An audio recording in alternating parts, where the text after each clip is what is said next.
میرے دوست اس ایک انگلی کی 3 پوروں سے آگے نہیں بڑھ پائے، کیونکہ جہاں میں نے دوست کو اس کی خوابی بتائی اس سے پہلے کہ دشمن اسے بتائے، میرا دوست غصے کے نعرہ کشا۔ یہ حال میرا اپنی ذاتی نجی زندگی میں بھی ہے اور یہی حال شاعری میں بھی ہے۔ یاد رکھیے، شعر وہ ہوتا ہے جس کیفیت سے آدمی گزرا ہو یا اس کیفیت کو بیان کرے، یا جس شعر کو لکھے اس کیفیت میں سے گزرے۔ شعر قافیہ لطیف کا نام نہیں ہے، بدلا تو تتلو تارا تارا شعر ہے۔ جس طرح آپ نام ہوتے ہیں تصویروں نہیں مانتے ان کے خوابوں میں یہ تعبیروں۔ ہمارے اساتذہ نے اچھے شعر کی یہ پہچان بتائی تھی کہ جو سننے کے بعد یاد ہو۔ آپ دیکھیے بڑے بڑے شاعر داغ دہلوی جیسے، داغ کی ایک خصوصیت آتی ہے مرزا داغ اردو ادب کے نہیں بلکہ دنیا ادب کے واحد آدمی ہیں جنہوں نے اپنی زندگی میں اپنی تاریخ وفات شعر میں نکالی اور اسی تاریخ میں کی رہتا ہے۔ شاید ویژنری ہوتا ہے۔ اچھا، شعر کہنا اور شعر اگلنا دو باتیں الگ الگ، وومیٹنگ کرنا اور شعر کہنا دو الگ الگ بات۔ میں نام نہیں دیتا کسی کا، ایک صاحب کی 40 کتابیں، معاف فرمائیے گا خاتم بدن نعوذ باللہ، اللہ سے تو بہت پڑھے ہوئے نا، اس کی تو ایک کتاب ہے، مگر ان 40 کتابوں میں سے کوئی ایک شعر یاد ہے کسی کو؟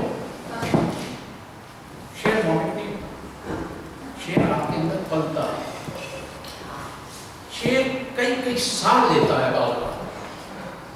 اور آپ میں سے جو اچھا کہنے والے ہیں، میں بہت طالب علم آدمی ہوں، ان کو بالکل یہ تجربہ ہوگا کیونکہ کئی کئی برس کے لکھے ہوئے ایک ایک دو دو شعر ہیں وہ بدل نہیں ہو پائے۔ پتہ نہیں لوگ کیسے قلم بیچتے ہیں، کیسے لفظ بیچتے ہیں۔ ضمیر بیچنے سے زیادہ مشکل کام ہے قلم بیچنا۔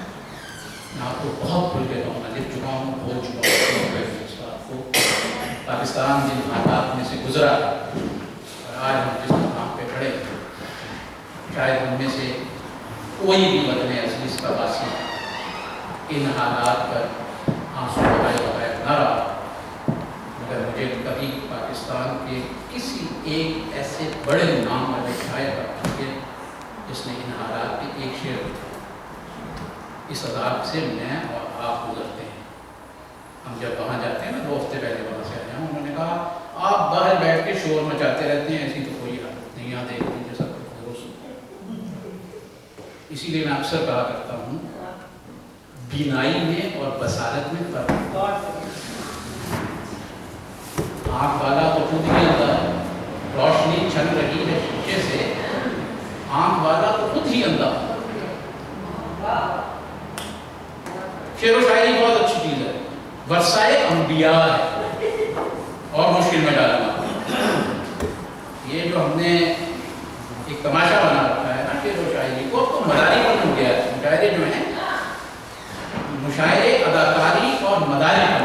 میں ابھی 4 دن پہلے 3 دن پہلے کوئل سے آیا ہوں، وہاں میں نے اپنے بھارت سے آنے والے ہمسایہ ملک کبھی میں نہیں کہتا، بھارت سے آنے والے شاعر دوستوں میں حیران کہ وہ ہر شعر کے بعد کہتے تھے بھیا تالیاں بجائیے، بھیا تالیاں بجائیے۔ پھر غلطی سے میں آخری آدمی تھا پڑھنے والا، تو میں نے ان کی خدمت میں عرض کیا کہ حضور اب میں اپنے شعر بھی پڑھوں گا لیکن اس سے پہلے گفتگو بھی کروں گا، لیکن آپ دیکھیے گا تالیاں بجیں۔ اور انہوں نے بتایا کہ ہمارے یہاں تالیاں بجنا محاورہ ہے، آپ بار بار خود کہہ رہے ہیں تالیاں بجائیے یا گھنٹیاں جیسے۔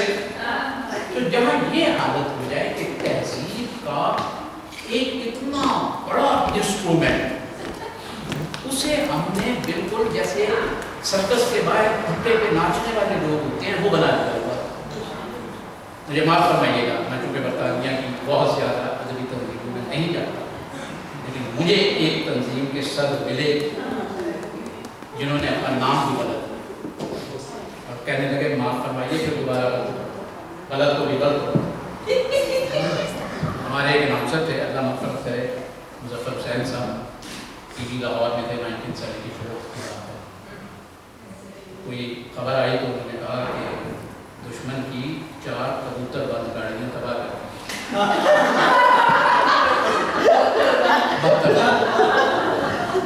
اگلے لمحے میں احساس ہوا، انہوں نے کہا معاف فرمائیے دوبارہ غلط ہو۔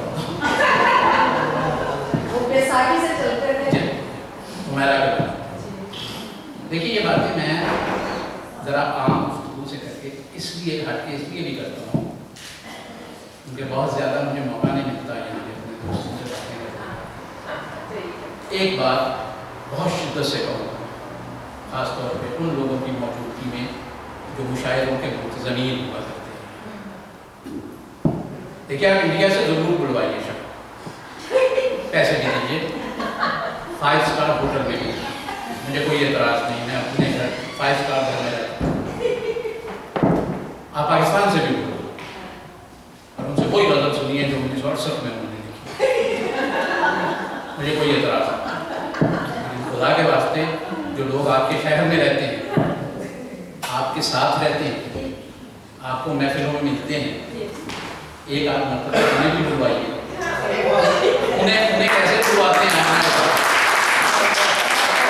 مجھے مانچسٹر میں ایک مشاعرے کی دعوت یہ کہہ گئی تھی کہ وہ آج بھی شاعر کو تو بھوکے سمجھتے ہیں، جی کھانا ہم آپ کی خدمت میں بیٹھے، خدا و رسول دوائے جھوٹ بولوں میرے پہ لاتے، ہم آپ کو کھانا دیں گے، مانچسٹر کی ایک دعوت۔ میں نے کہا جی کھانا، میں ذیابیطس کا مریض ہوں، میری اپنی ذاتی فیکٹری ہے، کھانا میں گھر سے کھا کے آؤں گا، گاڑی بیٹا چلاتا ہے اس میں آؤں گا، پیٹرول کے پیسے آپ سے لوں گا، یہ بتائیے مشاعرہ پڑھنے کے کتنے پیسے؟ میں نے کہا ہماری تنظیم بڑی غریب ہے، میں نے کہا مجھے بلائیے، میں تو غریب تنظیم میں نہیں جاتا، لیکن یہ فرمائیے کہ یہ جو 2 حضرات آپ نے کراچی سے اور دلی سے بلوائے ہیں، کیا یہ اڑن تشتری میں آئے ہیں؟ اتنی غریب تنظیم، 2 بندے 4 آپ نے وہاں سے بلا دیے، یہاں والے کو آپ کہہ رہے ہیں کہ فقط کھانا دیں گے، جی معافی چاہتا ہوں، میں گھر پہ موجود ہوں، کہیں نہیں جانا، کوئی میری مصروفیت نہیں ہے، نہیں آتا، جھوٹ بول رہے ہیں۔ آج معاف فرمائیے گا 99% سے زیادہ میرے قلم قبیلے کے لوگ منافق، بالکل اسی طرح جس طرح دین کی تبلیغ کرنے والے 99% منافق جو ممبر پہ کہتے ہیں وہ اپنی ذات پر اپنے گھر میں نافذ نہیں کرتے۔ دین کیا ہے؟ اس چھت کے نیچے میں رہتا ہوں، دین مجھے اپنے گھر میں پہلے نافذ کرنا ہے، اپنے بچوں کے ساتھ۔ آپ نے کسی نے یہ فرمایا کہ بچوں کو زبان سکھائیے، حضور میرے گھر میں اردو کا مستقبل بہت محفوظ ہے، میرے دونوں بچے A لیول تک اردو پڑھے ہیں، میرے شعر بھی پڑھ سکتے ہیں۔ میں یہاں کے بڑے بڑے نام جانتا ہوں جن کے بچے السلام علیکم سے آگے کچھ نہیں بولتے، کاش یہ السلام علیکم اردو میں ہی لفظ ہوتا، یہ بھی عربی کا ہے۔ دیکھیے یہ ذمہ داری والدین کی ہے، اپنی ذمہ داری شفت مت کیجیے۔ یہاں کھڑے ہو کے بات کرنا بہت آسان ہے، لیکن اگر ایسا روشن نہ ہو تو عام آدمی کی میں نے ٹانگیں بھی کانپتے دیکھی۔ جیسے امجد نے کہا نا کہ جھوٹے کی آنکھوں میں آنکھیں ڈال کر جھوٹا کہو اسے۔ عدد، قلم، حرف، لفظ، محبت آپ کو یہ ہمت دیتی ہے، یہ طاقت دیتی ہے۔ محبت بزدل نہیں بنایا کرتی، محبت طاقت دیا کرتی ہے۔ اب کیا کریں کہ محبت کا متبادل لفظ کسی زبان میں ایجاد ہی نہیں ہوا۔ گندگی بھی محبت، لفظ بھی محبت، اللہ سے بھی محبت، بیوی سے بھی محبت، منافق سے بھی محبت، مولوی سے بھی محبت۔ کس نے آپ کو کہا ہے، کس نے آپ کو کہا ہے کہ دین مولوی کی ذمہ داری ہے؟ مت ذمہ داری اپنی شفٹ کریں، ذمہ داری آپ انڈیویجول کی ہے۔ دین دین کا علم حاصل کرنا آپ کی انڈیویجول کی ذمہ داری ہے. شاید آپ کو کسی شاعر ادیب کی زبان سے یہ باتیں بڑی عجیب لگ رہی ہوں. ہوا یہ کہ ہم نے شاعر ادیب کو صرف شعر پڑھنے والا سمجھ لیا, افسانہ نگار سمجھ لیا, باقی اپنی کل حیات جو ہے ہم نے مولوی کے ذمہ لگا دی. بچے کے کان میں اذان دینے سے لے کے میت کو قبر میں اتارنے تک کا کام جو ہمارا انڈیویجول کا تھا ہم نے ایک مڈل کلاس کے ذمہ لگایا. آپ کی تفہیم دین ایک مڈل کلاس آدمی کرتا ہے اور آپ پی ایچ ڈی بیٹھ کے اسے پوچھ نہیں سکتے کہ تم نے اس کا یہ ترجمہ کہاں سے کیا, کہ ایک امی کو اپنے نبی کو جس کو پروردگار نے فقط اور فقط علم کے لیے پیدا کیا, علم کے لیے بھیجا, پہلی وہی علم کی بھیجی, اس کو خود آپ نے ترجمہ کیا ہمارا جاہل. معاف فرمائیے گا, مجھے پروردگار نے بڑی ہمت دی اور یہ ہمت مجھے قلم کے ذریعے ملی ہے, اس لیے میرے سامنے ذرا وہ کم ہی کھڑا ہوتا ہے بندہ جو ہے. امی کا لفظ قرآن میں 2 مرتبہ آیا ہے, ایک امی البقا اور دوسرا امی المکہ. اس کا مطلب ہے the resident of.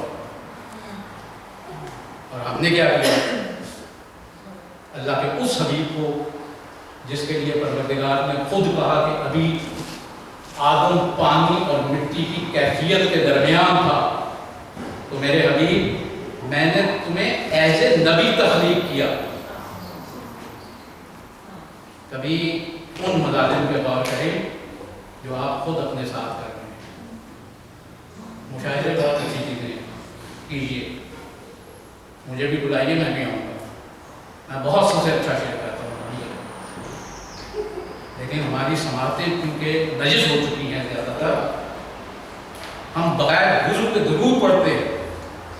پورے قرآن میں پروردگار لا شریک ہے, پورے قرآن میں فقط ایک جگہ اللہ نے اپنے آپ کو شامل کیا اور حکم دے کے شامل کیا, ان اللہ و ملائکتہ یصلون علی النبی